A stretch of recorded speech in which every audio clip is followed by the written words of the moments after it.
Hi, this is Mike Spivey of the Spivey Consulting Group. It is April 3rd. I'm going to be talking about a question that's in higher education, everyone's mind. It's whether classes will be on campus in the fall or online, not just law school classes, but the whole shebang, colleges, universities, all schools.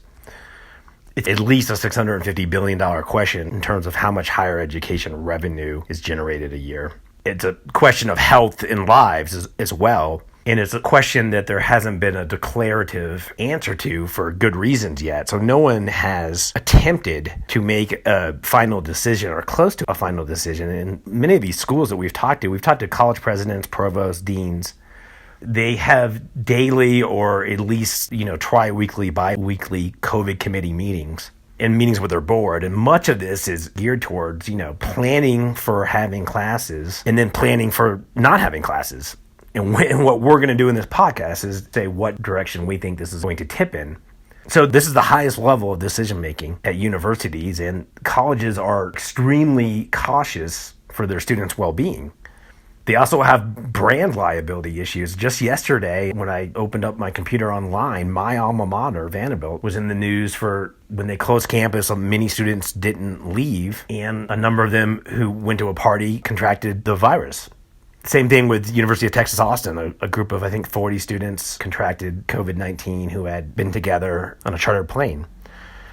So colleges are aware of that side of the issue, but they're also obviously aware of the revenue streams.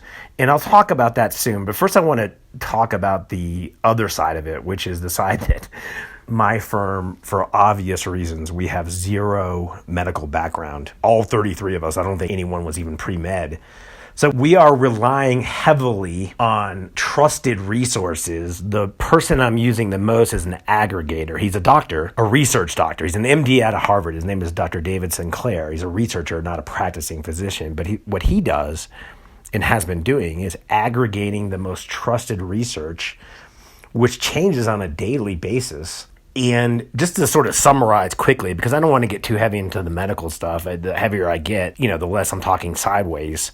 I'd much rather talk heavier on the parts I know, which is the higher education decision-making. But let me at least talk about what his aggregation of trusted viral epidemiologists is, which is as follows.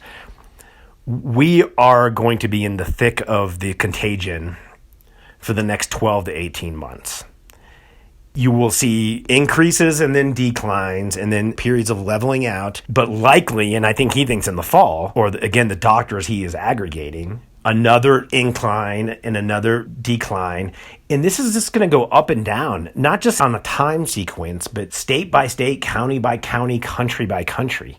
Until there is a therapeutic, or ideally the vaccine, which most experts believe is 12 to 18 months away. So until you get a therapeutic that is not only efficacious to large numbers, but also has some sort of ideally preventive quality, or a vaccine, this is going to bounce up and down. And flattening the curve is great in the sense of not overloading the medical system and hospitals and frontline workers. But flattening the curve does not, sadly, decrease the number of cases and the fatality rate. That's only going to happen with the vaccine. So keep that in mind. I'm just going to, rather than talk about this, I will read from Sinclair's aggregation. Of note, he says, when epidemiologists extend their models beyond summer, the predictions are bleak. No matter what we do, the total number of COVID-19 cases and deaths don't change appreciably over the next 18 months because the virus will come back. In fact, delaying the spread could make it worse if the peak is pushed off until next winter when the virus can spread more easily. And then he has figures for that, which we'll try to get some figures up on our website.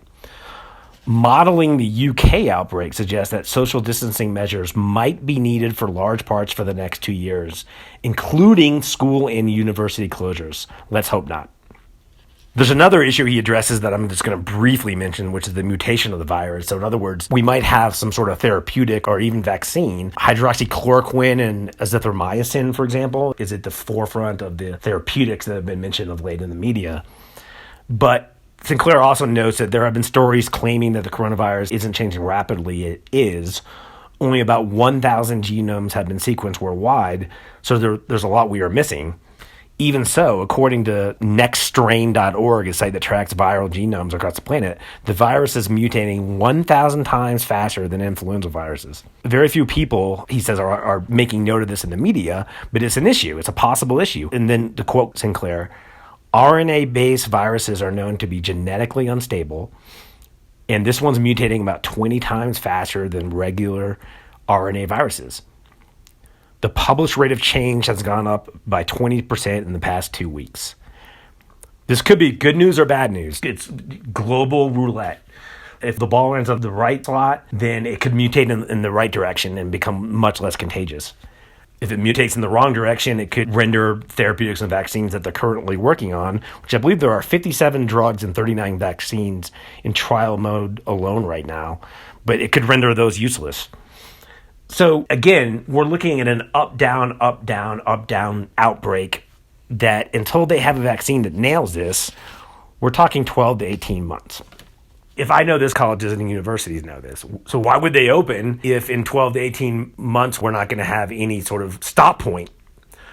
Well, there are other considerations at play. To begin with, the spread of the virus is going to go down relatively soon. 2 weeks, a month, 2 months, 3 months. So you're going to have this steep decline. As the decline is going down, there is going to be, mark my words, tremendous pressure on the international economy, on businesses to open back up. And probably they will. You're going to see the economy moving again. Again, we don't know when, 2 weeks, a month, 2 months.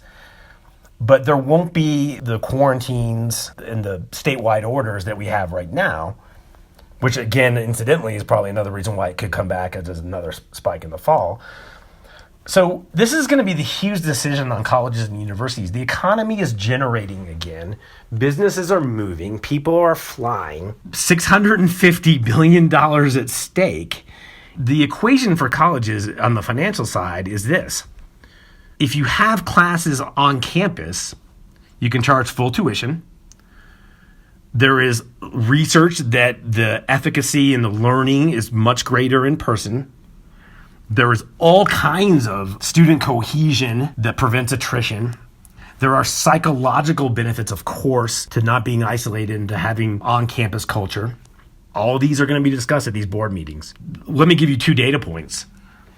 2 of the major universities I talked to, one of them lost $28 million in prorating room and board alone. The other was, I think, $33 million. You start adding in now discounted tuition if classes are online, off campus. You start adding in no room and board, no dining, no associated fees, no parking fees, no athletic fees. Endowments in these blended markets are in rapid decline. So that's going to be discussed. I do not mean to imply that this is going to be the tipping point, because the tipping point is going to be the well-being of students. On the flip side, college dorms are essentially cruise ships. Everything is touched 1,000 times. Student centers are congregating places of thousands of people. And no college, even beyond the health thing, which is the most important, but even from a brand and then a liability perspective, no college wants to be the one where you have 30,000 students on campus and there's an outbreak in a cluster and your college has thousands of people with COVID-19. It is a highly infectious disease, and that is on the minds of lots of decision makers.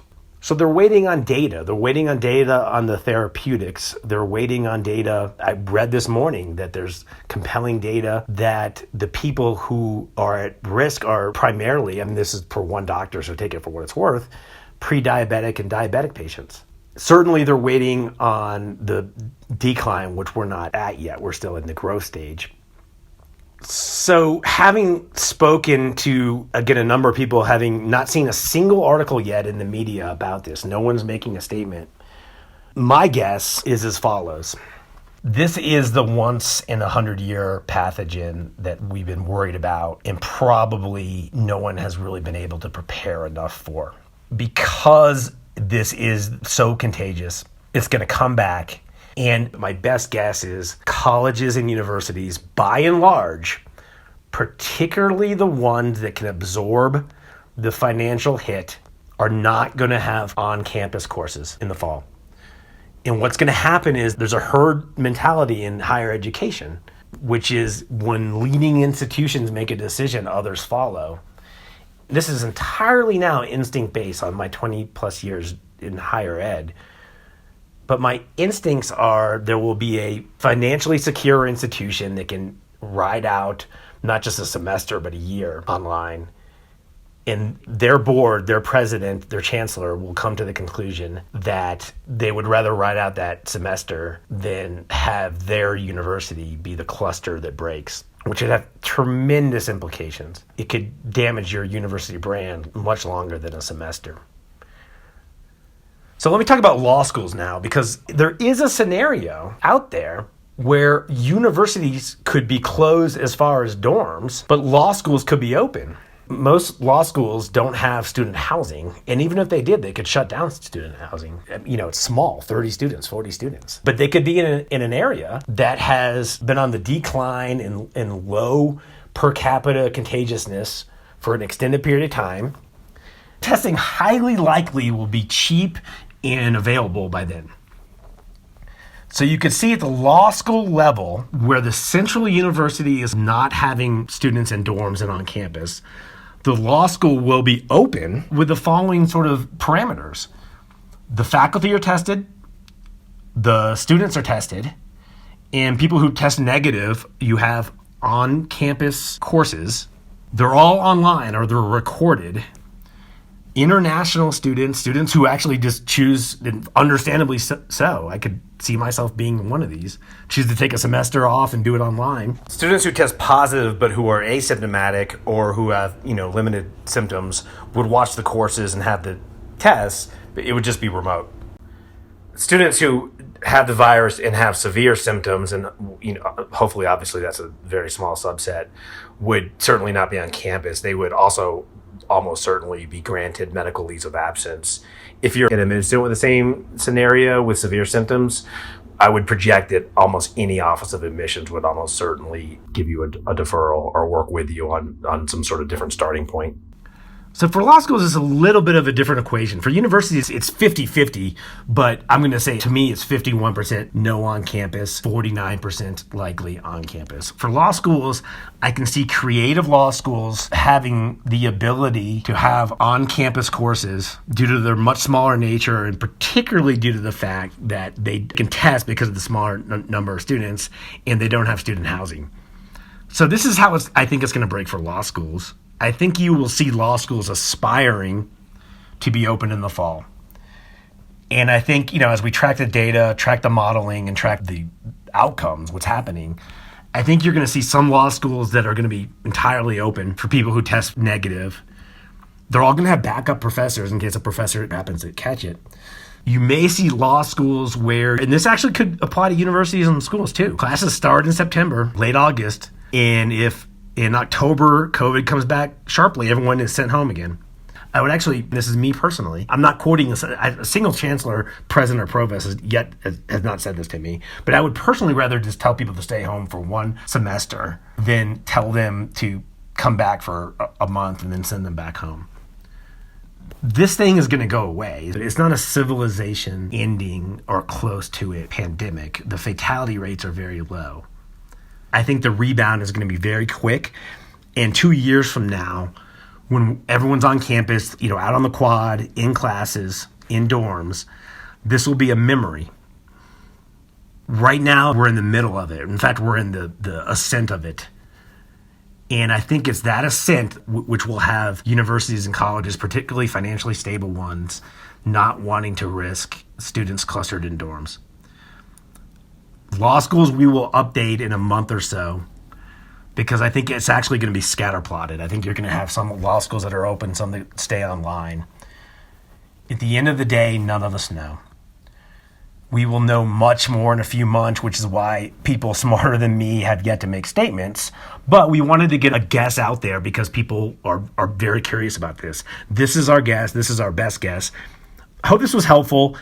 I hope that everyone is safe and healthy who is listening to this. Our firm, we can't do much, but what we can do is we can, to the extent possible, work around the clock to stay on top of this and keep everyone updated. So we will keep the updates coming. This was Mike Spivey with the Spivey Consulting Group.